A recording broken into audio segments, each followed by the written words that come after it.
ते परळीचं नगरपालिकेचे काम चांगले झाले पाहिजे.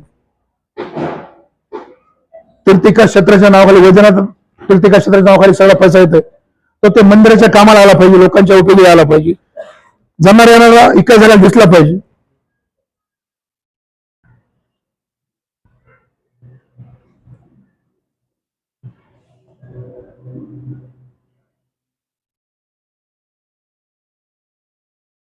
परळीमध्ये ठराविक लोकांनाच काम दिलं, कुणालाच मिळून देत नाहीत. परळीमध्ये एक इलेक्ट्रिकलचं काम होतं पाठीमागे, परळी शहरात पद्धती लावायचं, त्याची सुद्धा वर्क ऑर्डर आम्हाला कोर्टात जाऊन घ्यायला लागली. हायकोर्टात जाऊन हायकोर्टाने सांगितलं की तुम्ही यांना का डिस्क्वालिफाय करा, कशामुळे काम देऊ, हे कंपनी परफेक्ट बसती हे बसती, त्याची पण ऑर्डर द्या. हायकोर्टाची ऑर्डर द्या. झाली आता ते त्यांच्यातच आपलं काही सत्ता नाहीत ना. ऑर्डर भेटली कोर्टातून, हायकोर्टाच्या आदेशानं. आता काही आम्ही काम केलेत त्या कामाचं बिल भेटत नाही. मग तुम्ही आता अशी परिस्थिती काम घ्यायचं मिळणार नाही, कोर्टाने ऑर्डर सांगितलं काम करतो पुन्हा बिल मिळणार. परळी मधल्या नगरपालिकेचे सर्व पैशाची अफरातफर इकडे झाली. समजा तीर्थिकाचे पैसे सुवर्ण जयंतीमध्ये, सुवर्ण जयंतीचे पैसे दलित वस्तीमध्ये, दलित वस्ती पैसे नगरपालिका फंडामध्ये. हे कुठल्याही प्रकारचा अधिकार नगरपालिकेच्या शिवाला नाही. इकडले इकडे फंड इकडे फिरवायचे, ज्या हेडवर पैसे आलेत, ज्या कामासाठी पैसे आलेत त्याच कामावर पैसे द्यायची महाराष्ट्रामध्ये पद्धत आहे. तसे शासनाचे जे आहेत. फक्त परळी नगरपालिका अशी आहे, कुठलेही पैसे कुठेही जाऊ शकतात, कुणाच्या नावाने येऊ शकतात, कुठेही जाऊ शकतात. परळीच्या नगरपालिकेमध्ये शिस्त नावाचे प्रकार राहिलेला नाही. ज्यांना त्यांना द्यायचे त्यांनाच कामं मिळणार, दुसऱ्याला कामं मिळणार नाहीत. म्हणजे जसं व्यापार परळीतला बंद होत चाललाय तसे परळीतले गुत्तेदार सुद्धा परळी सोडून चाललेत. हे तुम्हाला मी अनुभवानं आणि एक्सपिरियन्स सांगतो.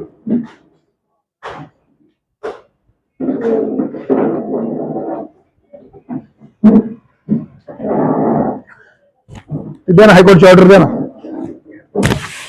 हायकोर्टच्या, ते दिले तुम्हाला. हायकोर्ट ऑर्डर केली म्हणजे तुम्हाला काम घेण्यासाठी हायकोर्टात जायचं, पुन्हा काम घेतलं तर पुन्हा काम करून घेतलं बिल देणार नाही म्हणून हायकोर्टसाठी जायचं.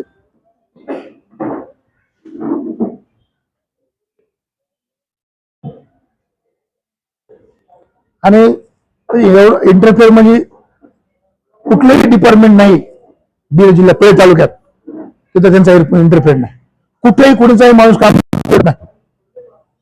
कुठलं एमएससीबी असू द्या, इरिगेशन असू द्या, नगरपालिका, पीडब्ल्यूडी, तुमचे आता डीपीडीसी, आता डीपीडीसी तर सगळा खेळच मांडलाय.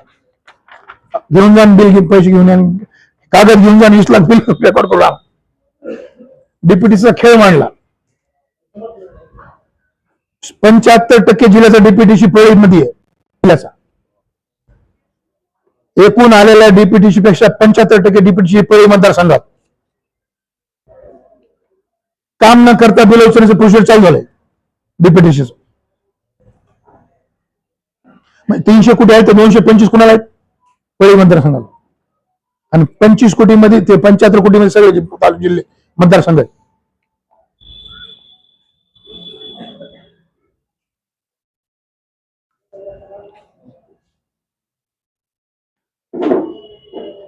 त्यामुळे आपल्याला जनहित याचिका दाखल करून मागच्या 7.5 वर्षाचा काय नगरपालिकेने केलं हे जनतेसमोर आणणं फार गरजेचं आहे.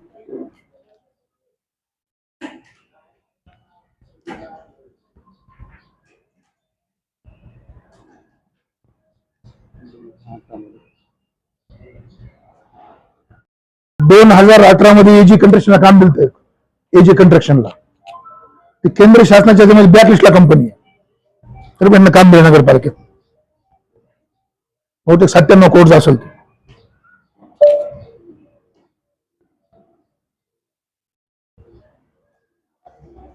म्हणजे परळीमध्ये पत्रकार जर सोडलं तर कोणी मला सुरक्षित दिसत नाही.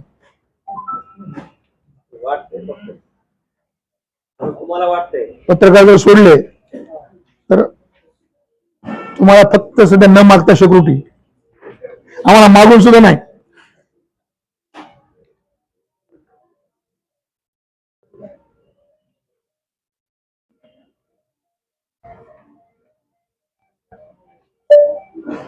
महत्वाचा विषय पीक येण्याचं रॅकेट फार महत्वाचं आहे. आणि पुढेच्या नगरपालिका विकास तुम्ही स्वतः तुमच्या डोळ्यानं सगळ्यांनी बघितले. ज्यास पाणी आलं त्यास परत पाणी भरलं, कुठे गेले एवढे करोड रुपये खर्च केले, कुठे गेले? विचारणावर पुढे येणारे गुन्हे दाखल होते.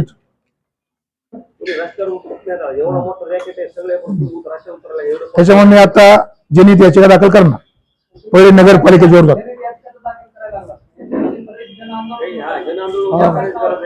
हो, मी मागच्या एमएससीबीच्या याच्यामध्ये मी स्वतः बातम्या दिल्या की पळीमध्ये उद्योग नसताना पळीचे पॉवर स्टेशन 1 ते 5 मधले इकरी करून 300 ते 400 कोटी सरकारने मिळाले. पण 9 नंबरचा प्रोजेक्ट 660चा प्रोजेक्ट पळीमध्ये कुठे आणला?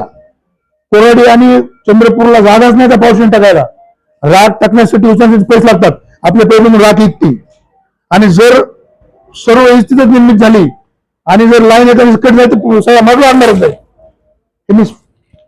हे केलं पण ते काय, आणि आपल्या मागं एकामध्ये 9 नंबर घेतलं होतं पण त्याला काही बजेट दिलं नाही. आता 660चं बजेट करून टेंडर पावसाने येत आहे आता आचारसंहिता लागायच्या अगोदर, पण परत येत नाही.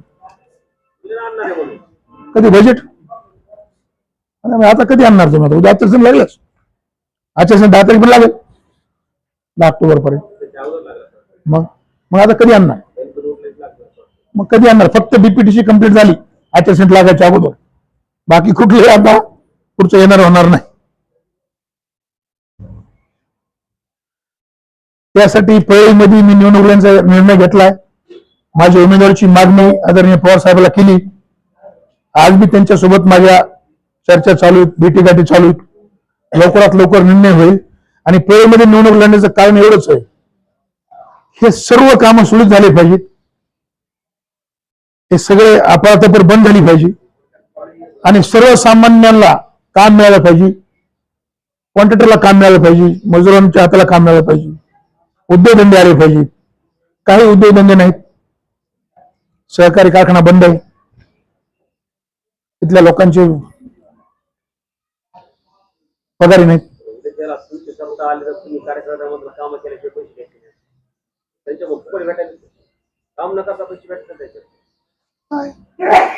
आम्ही काम करून पैसे घ्या म्हणून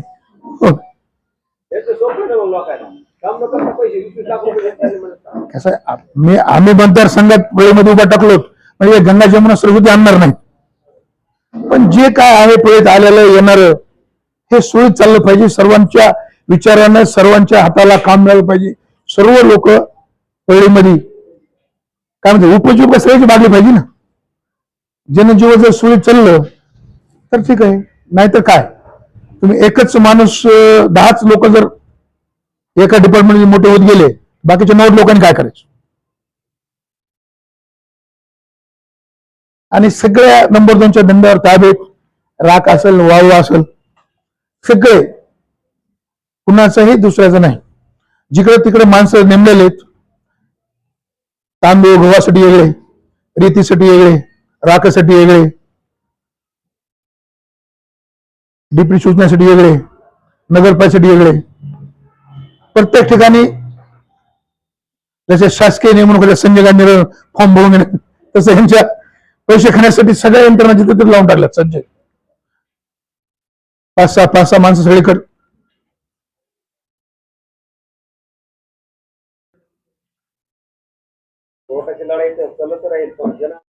त्यांची ते पूर्ण झाले. आता कमळ प्रेम करणारे, कमळाला मानणारे या लोकांनी विचार करण्याची गरज आहे.